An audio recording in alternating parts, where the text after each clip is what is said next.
I just got my ADA financial report here for the weekend. It says U.S. dental practices face a fiscal squeeze heading into 2026.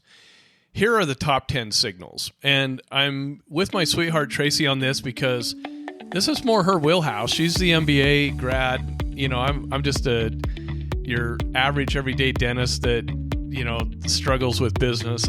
Maybe I could say it like that. No, you do great. So I'm just reading this and I'm going, you know, typical Chicago, blue state, the sky is falling, and I'm going to address each of these components in here, and then you all decide. We begin our podcast right there. Welcome, all of you fantastic dental podcast listeners, to the My Practice, My Business Dental Podcast Show, where we help dentists profit and thrive with excerpts from the clinical business of dentistry training here at My Practice, My Business. We'll be addressing and answering questions with current trends dentists and their teams face each and every day in their pursuit of this wonderful career we call dentistry. And now the host of our show, the clinical director and president at My Practice, My Business, Dr. Rob Thorup. Now, some of the information that we have here from the American Dental Association and the Health Policy Institute, you know, I'm going to agree with Sweetheart. There's definitely, they point out some very exact concerns, and let's just run with them. And Sure. Yeah, I mean, I agree with it. So the American Dental Association says new data from its Health Policy Institute show U.S. dental practices remain under sustained financial pressure, driven by softening demand for care and rising operating costs. Why didn't they say due to insurance reimbursements right there? I don't know. I didn't quite understand why that didn't get brought forward, just said. But the Q4 2025 analysis combines dentist survey data with federal economic indicators to track confidence, patient demands, staffing trends, reimbursement, investment intentions across the dental sector. Looking ahead to 2026, continued uncertainty is a key theme.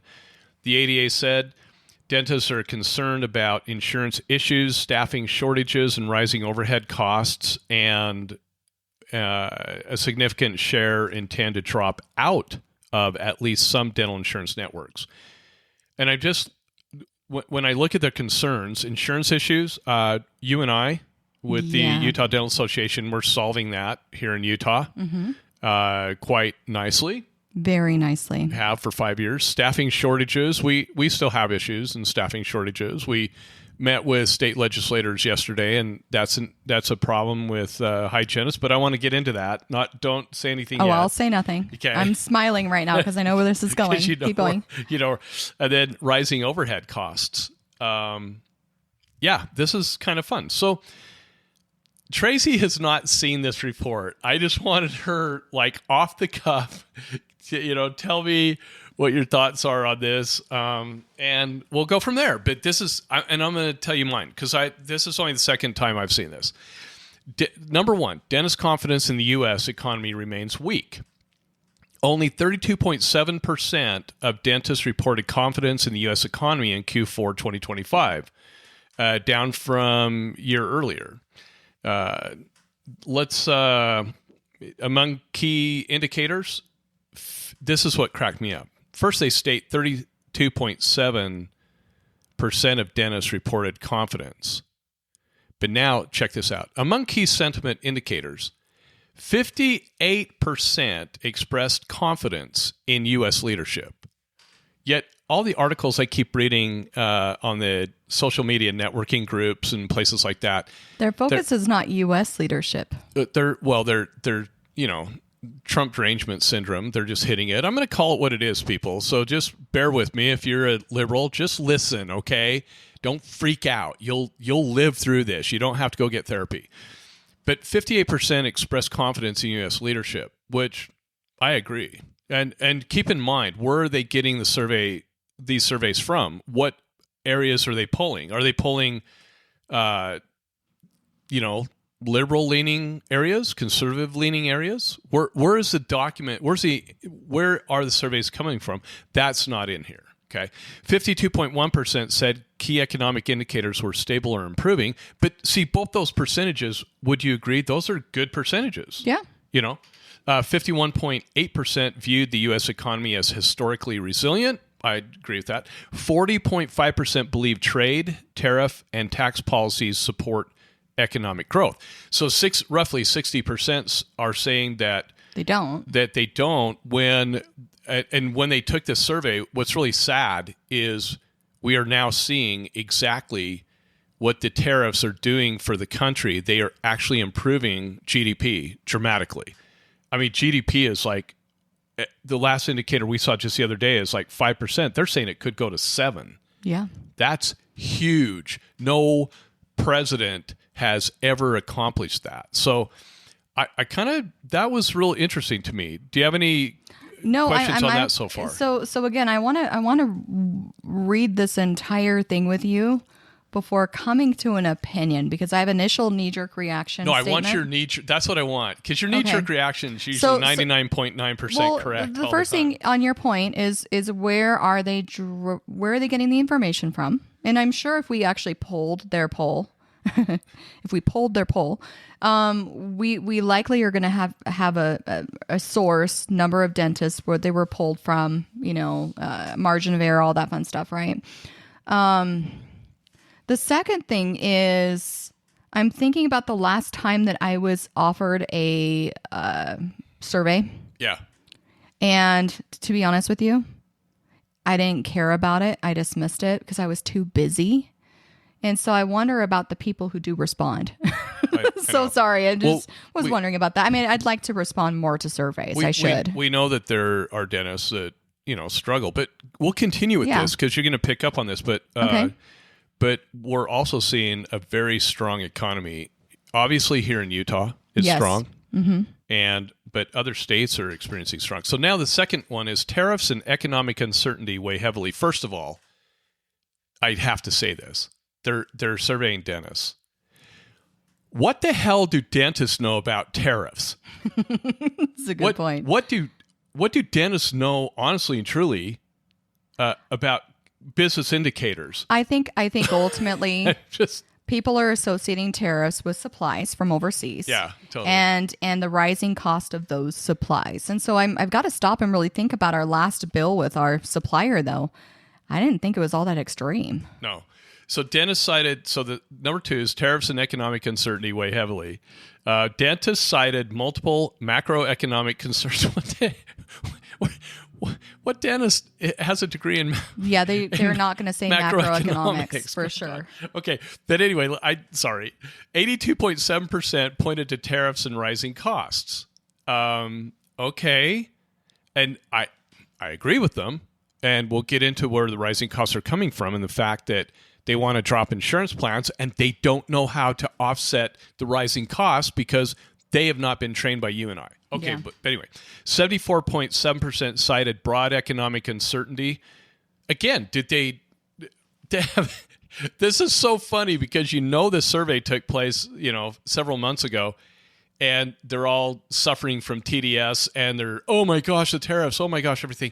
And look at where the economy is. Mm-hmm, look at how powerful it's becoming. Okay, then 62% reported low confidence in current U.S. leadership. But it's kind of funny because it contradicts what we just saw. 58% expressed confidence in U.S. leadership. So now they're in the macroeconomics, But 60% have low. The numbers are not adding up, are they? Yeah, 15. That's what I want to point out. 59.3% pointed to social or political unrest, and 47% cited rising national debt. Okay. Then in this category, equipment and supply costs were up 5% year to date as of September 25. Okay. And yeah, that's the cost of living index goes up. But yet dentists cannot raise PPO contracted fees by 7 roughly. But they can increase codes, non-covered services, for everybody, and they can increase value-added service codes that they know nothing about because they. And so, by the way, you mentioned increasing fees, and I guarantee you, a couple of people listening are going to say, "But wait! But that means the patient pays more money." I want the insurance to pay more money. So let me just reiterate. Either the patient's going to pay either way. If the insurance company pays more money, they are going to make the patient pay more in premiums. So either way, the patient's going to pay more money. But Tracy, that is so way different than us charging the patient more for that way the insurance is the bad person. Yeah. Fee-for-service patient comes in the door. I guarantee you most dentists don't even blink. No, they charge their fee-for-service fees all the time. Not an issue, right? No, not at all. Here's point 3. Consumer dental spending up, but lags healthcare. According to the U.S. Bureau of Economic Analysis data cited by HPI, consumer dental spending in September 2025 was up 0.4% month over month, up 3% year to date, January to September of 2025, up 4% year over year, up 9% compared with pre-pandemic levels. By contrast, 5 years post-pandemic, physician services spending is up 24%. Okay, what's your first knee jerk when you see that? My knee jerk is you and I had an experience like that. So we were noticing that we were spending so much money in medical insurance last year compared to the number of times we actually went to go see a doctor. Yeah. That we actually reduced our premium to kind of normal fees because we were paying more than we should. We had really good health insurance. We paid for the really good policy. We were paying over $2,000 a month, so roughly $26,000 a year on medical insurance, and we were spending how much per year? Very little. Exactly. As far as out of pocket. So what we did is we made the conscious decision to lower those premiums, knowing that we would be spending more money out of pocket for deductibles and so on. Putting more money in an HSA account? Yes. Putting more money so I'm into looking at physician services spending up, and it's like, well, yeah. And looking at the data, is this physician services spending out of pocket from the patients to the physicians? It's not really clear with that, is it? And overall healthcare spending is up 22%, and dental services trail at only 9%. So we only went up 9% in dentistry, in dental spending. So are we supposed to keep up with medical? That was my first question. Well, is this a competition? I mean, dental spending is dental spending. Patients are going to spend money for oral health care. Are patients becoming healthier? Maybe that might be it. That might be. Because we certainly pump out enough. We have really great hygienists and dental offices that are training dentists or training patients to actually brush and floss. Isn't that our goal? And look at all the ads that are out there on oral health care. Mm-hmm. Isn't that our goal to increase? Did we not do enough full mouth cases this last 9 months of 2025? Honestly, I'm just trying to interpret this and figure out what it really means. I know. Here's point 4. 1/3 of dentists report insufficient patient volume. In Q4 2025, 33% of dentists said they were not busy enough. 12% said they were too busy to treat all patients, and 18% reported treating all patients but feeling overworked. Okay, so I just want to brief touch. When I read this, I went, 33% of dentists said they were not busy enough. Well, let's build more dental schools. Let's pump out more dentists. Let's broadcast that dentistry is the number one job that everybody loves in the nation. And of course, that's skewed because nobody talks about, controlling corporate entities and what the insurance plans are not paying on. But dentistry is this beautiful lotus blossom, fluctuantly, frolically floating in the frills of all careers of life. Well, here's what's interesting. So I'm looking at this again, information. So 33% say, we want more patients. And if I combined the other two percentages, it's 30% saying that they're too busy to treat all the patients or they're overworked. Yeah. What about the other third? I know. Why are they not addressing the third of the dentists that say, yeah, I'm feeling pretty good about things? I'm just right.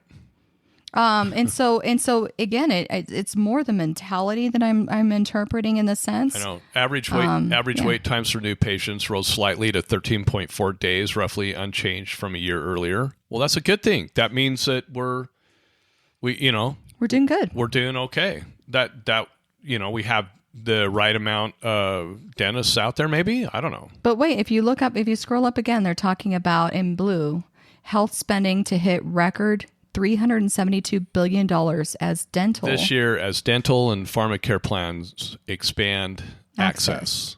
So that's just a related article to this, but it's interesting that was inserted right there. Well, and here's the thing, though. You got the ADA just pushing like crazy, Medicare, Medicaid coverage. And good heavens, 2 of our clients dropped Medicaid like a rocket jet on wheels because of dumbass policies on their part. Well, not even that. I mean, we might as well just address it right now. If you take Medicaid, make sure you're reading your handbook with them. They have non-covered services verbiage. And again, I stay away from Medicaid because what frustrates me is they have things written. You can agree to the written documentation, and then you get one person who decides to just be that Karen and interpret it according to how they want to interpret it, and they will make your life miserable for no reason. Yeah. So I won't deal with them. Yeah. So if they're not going to play by the rules. You follow their rules, then they get a complaint, then they call you up and tell you, we know the rules are written in here on non-covered services and you can charge, but now we're changing it and saying you can't charge, it's inclusive. But we won't put that in writing. We'll just tell you. Yeah. It's just, again, Medicaid is wrong right now. You say, here's what your handbook says, so where's your source coming from? And they literally say, it's coming from me. Mm-hmm. And I am the judge, jury, and executioner of the plan. I've heard people question Medicaid people saying, hey, this is my written documentation. Show me something in writing contrary to what I'm doing, and I will abide by it. And instead of that Medicaid person doing it, they'll drop you for questioning them. Yeah. So you know what? I don't want to deal with those people. We're not going to. Won't do it. No. So, and we know that this is a big push here in Utah, and people want access to care, and I get it. That's what the volunteer clinics are for, here in Utah, that's what we do. Point 5, rising wages, lagging reimbursement, intensify pressure. Hourly earnings for dental office staff have increased slightly faster than inflation over the long term. However, provider reimbursement rates remain flat and continue to trail both inflation and rising practice expenses. So when I read that, I'm like, are we surprised? And then here we go. Yeah, that's why we need to pass the minimum loss ratio laws, MLR laws. Those are the things that are going to cause the insurance companies to pay out more. And it's like no, it's not moving the needle. They can pay out more, but if they pay out the same amount for the procedure, you're not profitable on the procedure, doc. I think there needs to be a survey, and it's going to take about 1 to 2 more years, I think, of the doctors that live in states that pass the MLRs, asking them whether or not they truly received a noticeable increase in reimbursement as a result from this. Because I don't believe it is going to move the needle at all. It hasn't so far from what I've seen. Look how many MLRs, honey, that have been passed, and you would think that they would be singing from the tops of the mountains if their reimbursements have increased dramatically, or at least kept up. Radio silence, Rob. Yeah, nothing. Nothing. We haven't heard anything. In fact, we've talked to dentists in those states. We have clients in the states that have passed MLR. We've asked them, has it moved the needle yet? And they're laughing. They're like, didn't you do a podcast on that, Rob, where you said the MLR wasn't going to move the needle, and you quoted all kinds of sources, and you guys work with the insurance companies directly, and they know that that's not going to move the needle. And I said, yeah, but I still have hope. I'm taking up hopium in my system. There you go. I've never heard that before, hopium. Hopium. It's a drug. It's a misleading drug, always. Okay. So we're going to get into, well, here's the other thing, too, is on the, rising wages, and when your staff's wages increase, doc, and your company's not increasing in corporate profitability, what happens? It's coming out of your wages. So ponder that one for a minute. We'll come back to that. Number 6, fewer hours worked across the dental sector. As of November 2025, average weekly hours worked by dentists and staff were down 0.1 hour from the prior month. Is that even significant to even post? No. Down 0.5 hour year to date, down 1 hour year over year, and up 0.9 hour compared with pre-pandemic levels. They just contradicted themselves. Why even post that? Okay, what's your thought? No, I have no thoughts. I'm just laughing. I was It's information that I don't really care about. It's analysis paralysis. Yes. On that. Okay. 7, U.S. job growth slows. U.S. job growth moderated after April 2025 with approximately 50,000 jobs added in December, reflecting a broader cooling in the labor market. And I'm reading that, and I'm thinking, oh, we only added 50,000 jobs. That is, I do believe the job market, the jobs being added month over month and going into 2026, I think it's increasing. And I think it's increasing because, I'm sorry, I'm going to say it. We had open border policies. People are being sent back to countries, right or wrong. I think it's right. I think it's wrong that coming into the country is so very difficult to do, because I have personally sponsored a family into the United States of America to obtain citizenship, and it was a very difficult thing to do. So maybe we need to lobby our legislators to make that an easier thing to do. Having said that, come here legally. But they've gotten rid of a lot of people out of the United States, so watch the job markets increase. Yeah, I think we just need to watch and see. But that's overall with U.S. job growth, not specific to dental. And so going into that 8 section, so 1 in 3 8, is recruiting. About 1 in 3 dentists recruiting. In December 2025, total employment in dental offices was down 0.2% month over month, and then up 1.3% year to date. So it states nearly 31.4% of dentists reported recruiting dental hygienists in the previous 3 months, while 34.9% recruited dental assistants. So 2 thoughts with that one. Yeah. It goes back to the original information that 30% were overworked, 30% were understaffed, and 30% were happy. And then looking at So it goes hand in hand. Yeah, it goes hand in hand. Again, analysis paralysis, right? You can kind of deduct that. But what's interesting to me is who they're trying to get. Dental assistants and hygienists, which means front office seems to be like they're sticking around. Interesting, huh? Yeah. Because we're cool. 0.9. That's good. Yeah. You front office team members, you're like. Because we're the best ever. You're the foundation of the us. practice. You're the, So 9, you would think that all of you get burned out dealing with third-party payers and screaming patients and crazy docs you work for, right? Yep. Okay. Number 9, dental hygienists remain hardest to hire. Among dentists actively recruiting, hiring challenges for dental assistants have eased slightly. Recruitment difficulty for dental hygienists, however, remains virtually unchanged over the past 3 years and continues to be rated as very or extremely challenging. I just could not wait to get to 0.9. So Tracy and I are in a legislative meeting yesterday, with which dental hygienists in the state of Utah are aiming to have autonomy and expanded functions.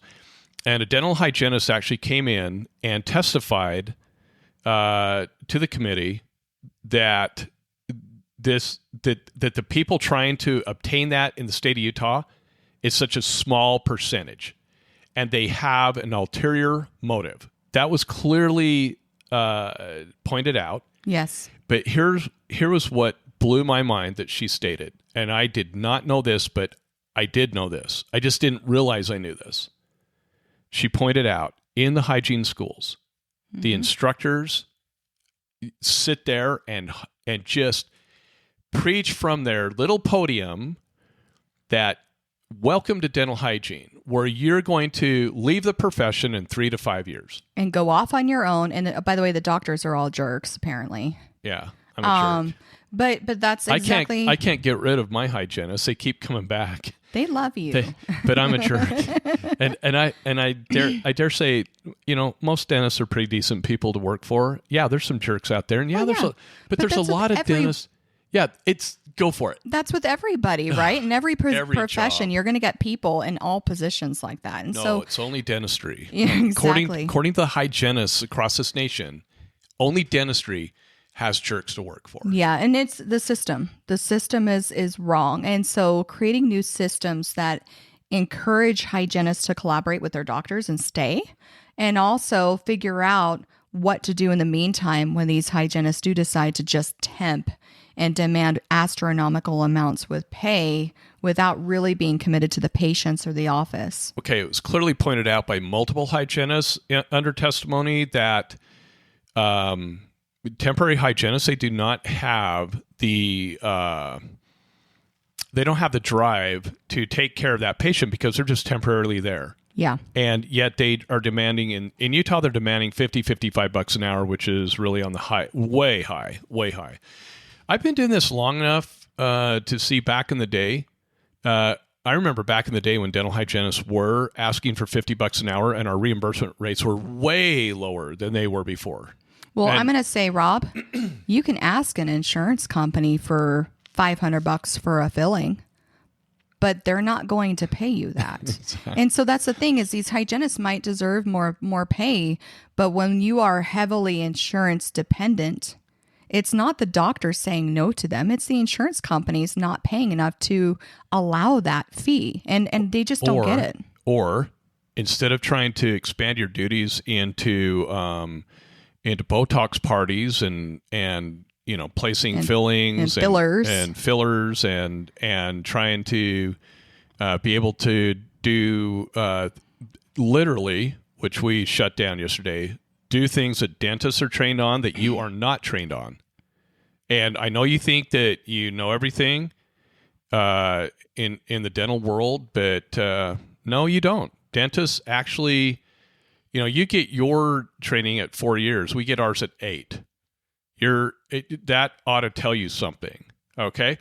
So don't try to, go out of your wheelhouse into areas where you think you can do it, because, man, have we had a lot of testimony raised that no, we shouldn't be doing the things that they're trying to get us to do here in the state of Utah. We're not confident. We're not competent to do those things. If we want to do those things, we'll go to dental school. Well, and case in point, there's always, and I've seen it in other states too, that argument that expanded function dental assistants shouldn't exist because if they want to do hygiene stuff, they should go to hygiene school. Well, great. If that mentality is there, you have to say, if A equals B, B equals C, then A equals C, right?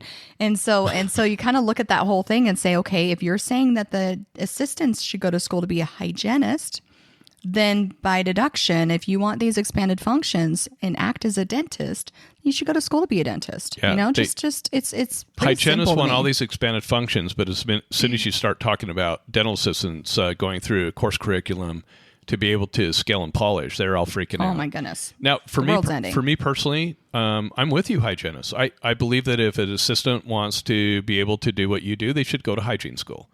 And if you want to do what I do, you should go to dental school. We're in agreement, yeah. We're in total agreement with that. But here's the thing that I see in defense of the hygienists. Yeah, there are a lot of dentists out there that don't work with their hygienists. Let me point it out like this. At my practice, we treat gingivitis way differently than most practices do. We go after it. If there's an infection in the mouth, we go after it and we charge a patient for it because it's an out-of-pocket expense. But all you dentists and office managers are too freaked out to charge your patient for actually what you do. The hygienists don't seem to freak out that much to bill for oral hygiene instruction, to bill for antibiotic placement, to bill for any service that they might provide that's above and beyond the code. And especially hygienists that get paid based on percentage or an hourly plus percentage. But I'm going to tell you all right now, my hygienist, like one of my hygienists in this last pay period made $111 an hour. In the state of Utah, that's unheard of. Mm-hmm. But they are paid to actually care for the patient. And when they make that much money, the practice corporate profitability increases.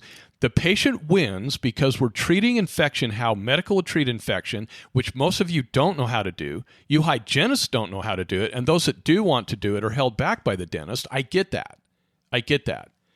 But you don't know how to treat periodontal disease. We actually had conversation yesterday with the executive director of the dental board, and we have shown, and I've taken arrows to my back, but we have now documented over 350 periodontal disease patients that have been back on 6-month recare, full-blown perio, back on 6-month recare with less than a dozen falling back. So what am I supposed to do? Tell all those patients, oh, you need to go back on to forever perio maintenance, forever supervised neglect, continuing treating an infection that you no longer have. Think that through, docs and hygienists that are listening. And I think honestly, to interject there, my two key words that I keep thinking as you talk about this is empowerment and collaboration. Because these hygienists... Which is what we do with our hygienists. Absolutely. Every day, every week in our monthly meetings. And that's why we can't get rid of our hygienists. That's why hygienists beg to work here, because they feel empowered. And dentists, if you're listening, I hope you are, this is where I believe many people fall short. They're not giving the hygienists who've been trained encouragement and empowerment to make decisions and to collaborate with you on proper treatment. And in the front needs to learn how to properly bill for those things too. And so it is a collaborative thing, not just between the doctor and the hygienist, but also the people who are billing. So it justifies an increase in pay with these hygienists, and they feel heard. If they can voice their opinion and talk to the doctor as a colleague, and they can come to an agreement together, I think this would definitely change a lot of mentality when it comes to hygiene. Wow. You hit it right on the head, huh? It would change it would change the attitude of these hygienists wanting to go out on their own, because there is so much care being given to our patients in our practice, and all the practices that we train that jump on this technology, this how we teach them to treat gingivitis and periodontitis. There's so much work to be done there that my hygienists don't have time to go outside of the wheelhouse. And I'm trying to look at it from the hygiene perspective, right? I go through all the schooling. I'm empowered. I do want to help patients. I want to contribute as a provider. And here I come out of school just motivated. And then I go into a dental practice where I'm told, you can't do that. Don't bill for that. You're over-diagnosing. Just do a cleaning. And then they cram my schedule. And all those different things, eventually they're gonna bury you in depression, because all of a sudden you're who are you? What's your identity? How can you help? They can't take care of the patients when the schedule's crammed either. And now you're feeling overworked, underpaid, underappreciated. And you know what? If I were in that position, I can't say I wouldn't do the same thing and try to find something else to do. I know. And so we're defending the hygienists. All you hygienists out there, you little prima donnas of craziness. we love you. We love you. Yeah. And it just... You prolong and save lives. Let me say that again. You prolong and save lives. You don't just scrape teeth. You're not just there to do prophies. And when you actually capture that thought leadership, when you capture that vision, the whole world changes. And the dentist has to capture that with you so that you can actually treat your patients. No amount of bleeding should ever be permissible in the mouth. Period. And I'm going to say that we do defend these hygienists and try to protect them and empower them. But in contrast, we've had hygienists that come in, maybe as, and I never get them back. Like occasionally there'll be a temp that comes into our practice, and it hasn't happened in a few years, actually. Well, all of our team members remain stable. I know. And the last one is on maternity leave. When I say stable, but they cover for each other. I'm not saying if you get pregnant, you're unstable. I'm saying, well, it's always. I felt a little unstable when I was pregnant, but yeah. But the point is that there have been times where I've met a hygienist who is definitely falls under that diva stereotype. What I say goes. I'm the boss. If I leave, my patients will leave with me. And don't ask me to clean an instrument. Yeah, I want an hour, 2 hours for my regular prophy appointments, and I want 2 assistants. And I'm not cleaning my instruments. I'm not turning over my room. And by the way, I want $1 bazillion every hour, but I'm not willing to bill for it. And that's the kind of stuff where I just cringe. That's not a team member. Because exactly. That's not a professional. Exactly. And so there are those people out there, and no, in that case, I don't believe that you're the right person for the job. But for the most part, hygienists are good people that just want to make a difference, and we've got to empower them and collaborate with them. In our surveys, over 90% of the dental hygienists we surveyed love the team approach with working with the dentist. They're not looking to go out on their own. They don't want autonomy. Mm-hmm. And when I say over 90%, it was closer to like 98%. It was a really high percentage. Yeah, but I'll just say over 90. Thanks for letting me beat that up. Point number 10, insurance participation under review. Looking ahead to 2026, more than 40% of dentists plan to add staff. More than 1/3 plan to drop at least some dental insurance networks. And I just want to stop there before we go on the rest of point 10. I just love it. We plan to drop insurance networks, and they are dropping them based upon what business performa. They do not understand their direct operating cost per hour. They do not read their contracts. They don't understand how profitable they can be with PPO plans by offering value-added service and charging for non-covered services. And they haven't hired people with the business knowledge to know what to look for. And it's a guess. And they got third-party billing entities that don't know how to bill. Oh, my goodness. Again, I'm going to tell you, if your billing company tells you that they write off services because the EOB tells them to without contesting it or knowing state law, you drop that billing company. I'm so mad right now over that. Yeah, we won't name who. No. But that's a whole nother. Yeah. You know who we're talking about.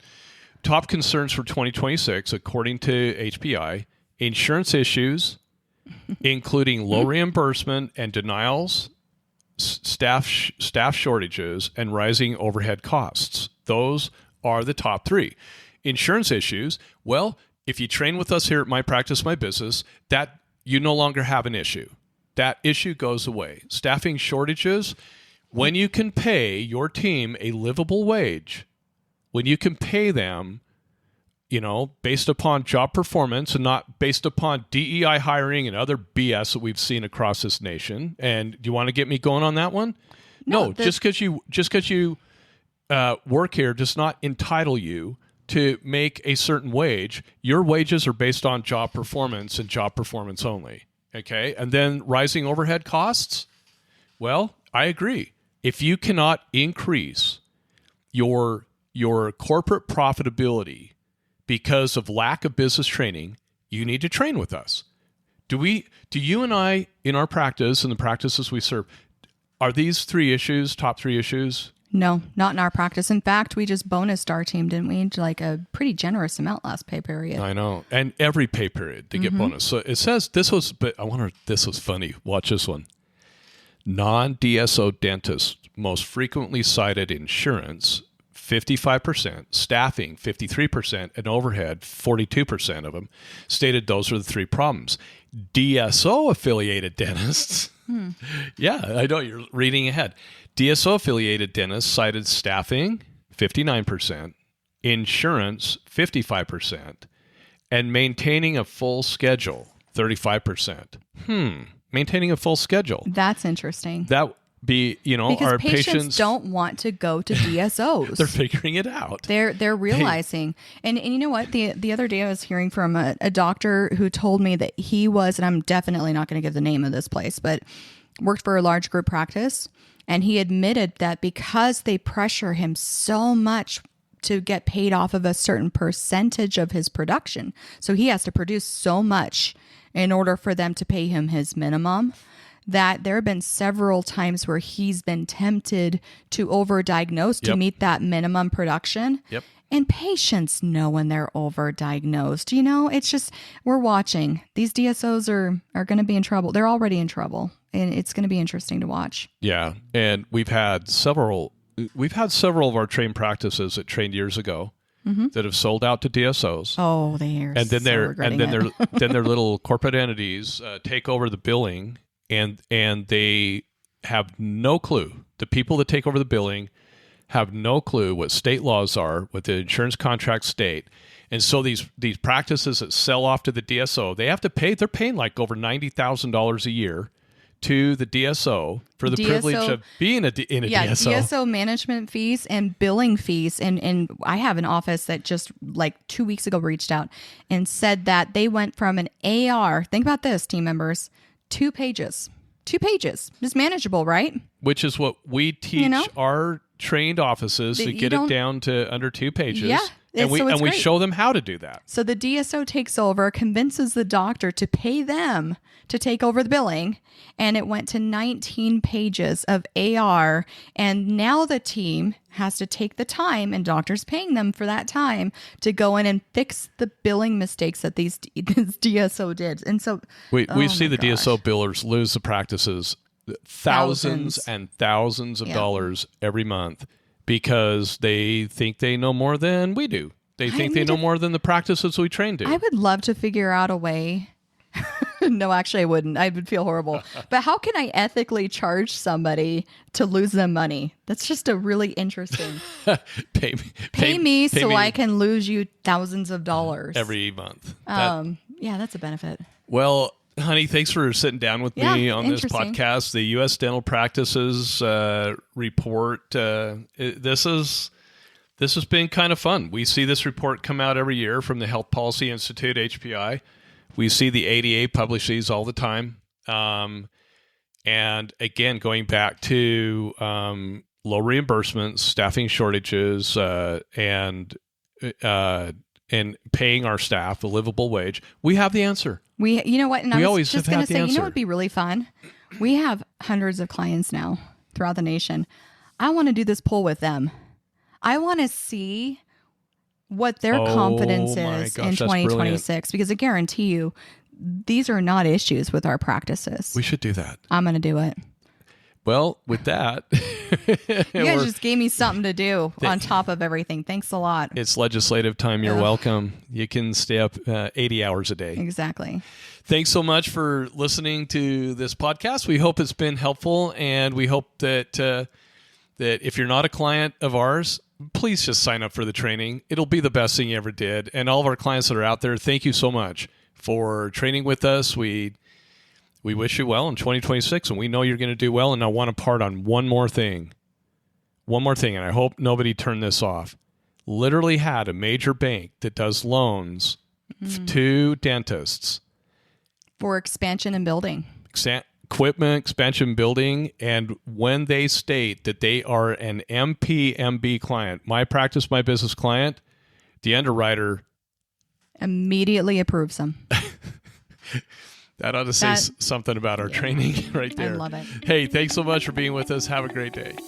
Thank you for being with us today. Since 2006, My Practice, My Business has been teaching dentists and their teams business skills, dental insurance contractual protocols, and state laws governing how to profitably bill patients fairly for the need-based services they provide. What's more, we guarantee our training, unlike other dental consulting companies in the industry. Simply stated, if you don't increase your net revenue, we don't get paid. We call it dental consulting the way it should be. We believe there has never been a more important time than now for dentists to experience and implement our key methods, knowledge, and business training within their dental practices. To learn more about our guaranteed, no-risk clinical business of dentistry training that is changing dental practices for the better, just go to our website, mypracticemybusiness.com, and surf our pages for additional information about our company and the services we provide. When you're ready, give us a call and get scheduled for the most profitable dental business training that you will ever experience. If you enjoyed our podcast, please leave us a 5-star review. If you have any questions, please don't hesitate to call us. Thank you again and have a fantastic day.